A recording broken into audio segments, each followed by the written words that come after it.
to get people to engage in a way that's really relevant, you do need to get into the weeds a little bit more. So, you know, tapping into these communities and these individuals who have their own networks.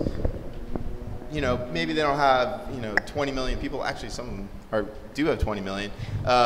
You know, like maybe you aren't like broadcasting out to this like massive, you know, TV audience who's very passive. But what you are doing is you're tapping into an audience that's extremely engaged.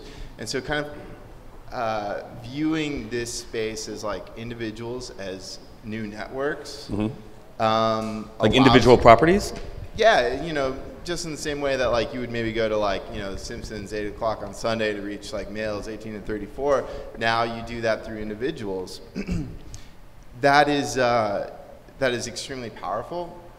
You might have to do a little bit more like heavy lifting in terms of identifying who are these people to make up that same reach.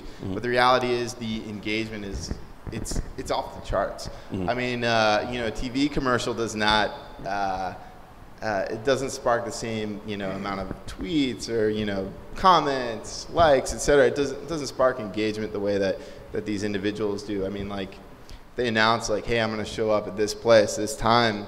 You know, we'll get people lining up around the block, you know, hours in advance, and that doesn't happen for brands in any other capacity. So it's Awesome.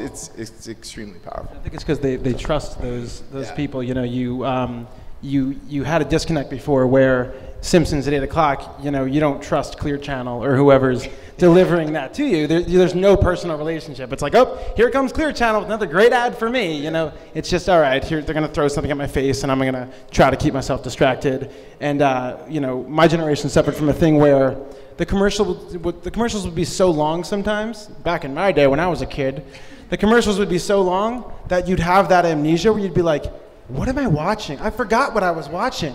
And then the show comes back and you're like, oh, I'm watching The Simpsons. But it was that, and that's how bad it got. And you know, AD enter this. So